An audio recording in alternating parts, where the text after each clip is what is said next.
Good morning everyone, welcome back in inspiring pierce classes. आज है 6 मार्च और 6 मार्च से बनने वाले सभी इंपॉर्टेंट करंट अफेयर का विथ स्टैटिक हम लोग इस वीडियो में डिस्कशन करेंगे। तो चलिए देखते हैं कि पहला क्वेश्चन क्या है। भारत का पहला वर्ल्ड पीस सेंटर यानी कि विश्व शांति केंद्र कहाँ बना है? तो ये बना है हरियाणा के गुरुग्राम में, यानी कि ऑप्शन ए इसका राइट आंसर होगा। हरियाणा के गुरुग्राम में भारत का पहला वर्ल्ड पीस सेंटर बनाया गया है। देश का पहला वर्ल्ड पीस सेंटर गुरुग्राम के सेक्टर 39 में बनाया गया है।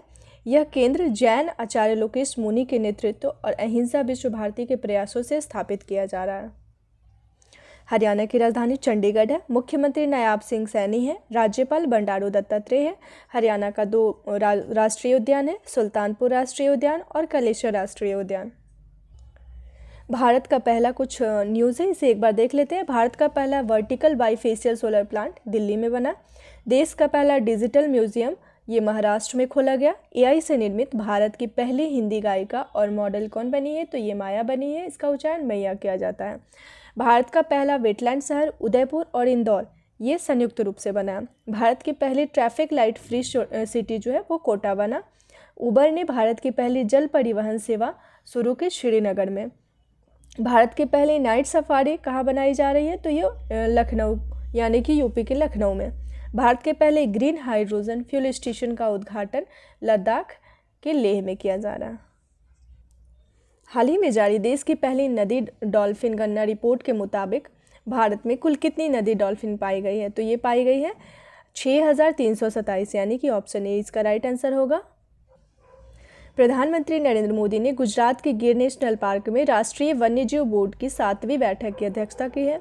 इस दौरान उन्होंने देश की पहली नदी डॉल्फिन गणना रिपोर्ट जारी की है। इस रिपोर्ट के मुताबिक 6327 नदी डॉल्फिन पाई गई है और यह अध्ययन जो है वो 8 राज्यों की 28 नदियों में किया गया है, जिसमें कि 3150 कार्य दिनों में 8500 किलोमीटर की दूरी तय की गई है और उत्तर प्रदेश में सबसे अधिक नदी डॉल्फिन दर्ज की गई है। उसके बाद बिहार, फिर पश्चिम बंगाल, फिर असम। तो यूपी में कितना है टोटल? 2397 और बिहार में 2220, वेस्ट बंगाल में 815 है और असम में 635 है।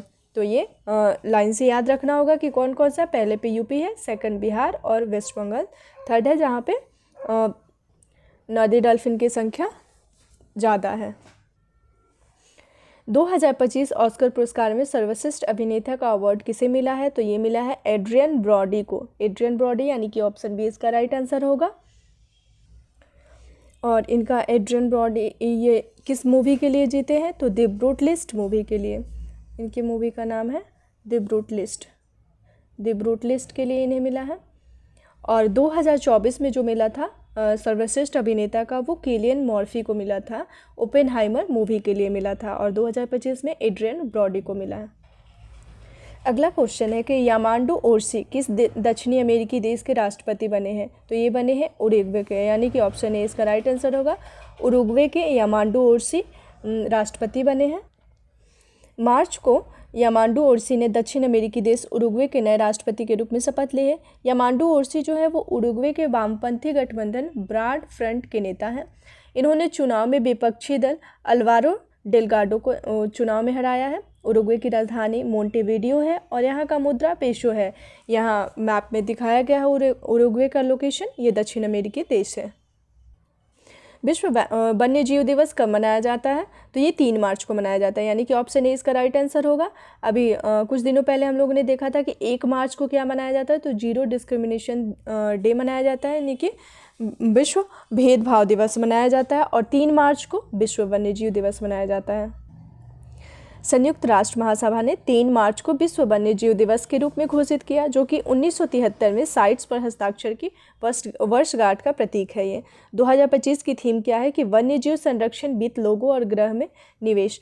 तो किसी भी डे का थीम बहुत इंपॉर्टेंट होता है, तो इस बार का थीम ध्यान में रखना होगा कि वन्यजीव संरक्षण, वित्त, लोगों और ग्रह में निवेश 2025 का थीम है। यह दिवस जो है वो वन्यजीव संरक्षण के लिए वित्तीय नवाचारों, सरकारी और निजी क्षेत्र के सहयोग को प्रोत्साहित करता है। हाल ही में रणजी ट्रॉफी 2025 का खिताब किसने जीता है? तो ये जीता गया है विदर्भ के द्वारा, यानी कि ऑप्शन ए इसका राइट आंसर होगा। विदर्भ ने रणजी ट्रॉफी 2025 का खिताब जीता है। विदर्भ क्रिकेट टीम ने नागपुर के विदर्भ क्रिकेट स्टेडियम में खेले गए फाइनल में केरल के खिलाफ अपना तीसरा रणजी ट्रॉफी खिताब जीता। ये विदर्भ का तीसरा रणजी ट्रॉफी खिताब है। तो सबसे सफल टीम कौन सा है इसमें, तो मुंबई है।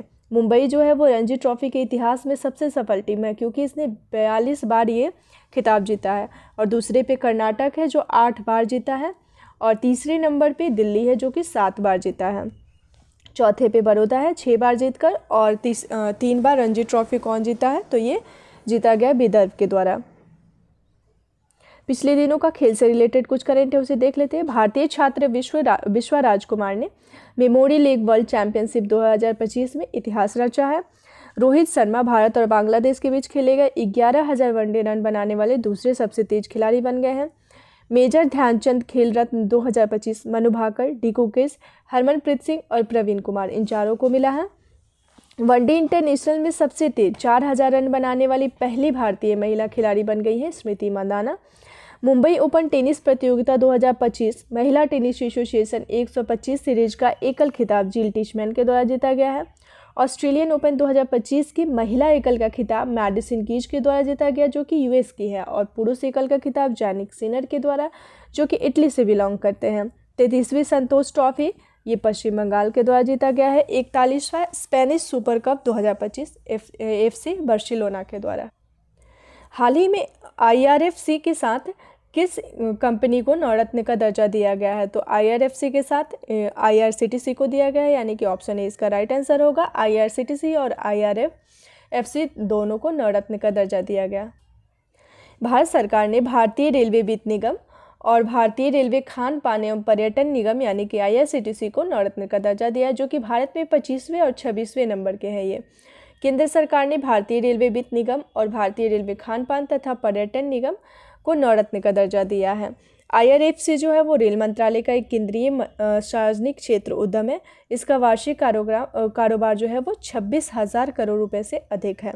भारत सरकार शीर्ष रैंक वाले सार्वजनिक क्षेत्र के उपकरणों को नवरत्न का दर्जा देती है।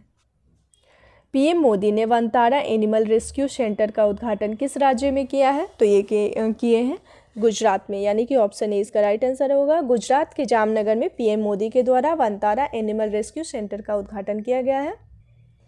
प्रधानमंत्री नरेंद्र मोदी ने हाल ही में गुजरात के जामनगर में स्थित दुनिया के सबसे बड़े वन्यजीव बचाव, पुनर्वास और संरक्षण केंद्र वनतारा का उद्घाटन किया है। रिलायंस इंडस्ट्रीज लिमिटेड और रिलायंस फाउंडेशन द्वारा स्थापित यह अत्याधुनिक सुविधा रिलायंस जामनगर रिफाइनरी का कॉम्प्लेक्स के भीतर 3500 एकड़ में फैली हुई है। वनतारा में 2000 से अधिक प्रजातियों को 1.5 लाख से अधिक बचाए गए जानवर रहते हैं। किसे हाल ही में काउंसिल ऑफ इंडिया का अध्यक्ष चुना गया है, तो ये चुना गया है मनन कुमार मिश्रा को, यानी कि ऑप्शन ए इसका राइट आंसर होगा। मनन कुमार मिश्रा को काउंसिल ऑफ इंडिया का अध्यक्ष चुना गया है।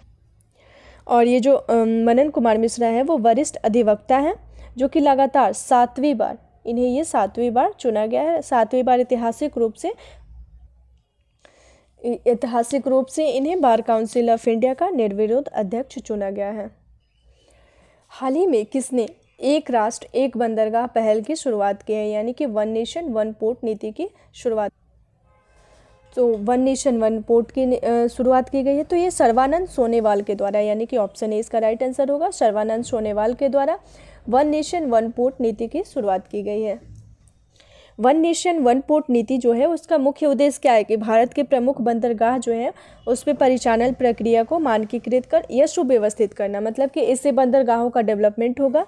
इससे दस्तावेजीकरण और प्रक्रियाओं में मौजूदा विसंगतियाँ जो है वो दूर किया जाएगा, जिससे खर्च और परिचालन में कमी आएगी। प्रीवियस क्वेश्चन था कि बार्ट डी वेबर किस देश में प्रधानमंत्री बने, किस देश के प्रधानमंत्री बार्ट डी वेबर बने हैं, तो ये बने हैं बेल्जियम के, यानी कि ऑप्शन ए इसका राइट आंसर होगा। बेल्जियम के प्रधानमंत्री जो है वो बार्ट डी वेबर बने हैं। क्वेश्चन ऑफ द डे, यानी कि आज का क्वेश्चन था कि राजधानी दिल्ली में बीजेपी कितने वर्षों के बाद सत्ता में वापस आई है, तो इस क्वेश्चन का जवाब आप लोग को हमें कमेंट बॉक्स में देना है। और प्लीज़ अगर आप लोग को मेरा ये पहल पसंद आ रहा है तो मेरे चैनल को सपोर्ट करें, लाइक और सब्सक्राइब करें और अपने दोस्तों के साथ इसे शेयर भी करें ताकि अधिक से अधिक लोग हमसे जुड़ सके और वो भी लाभ उठा सकें। मिलते हैं फिर नेक्स्ट न्यूज़ के साथ नेक्स्ट वीडियो में। Thanks for watching.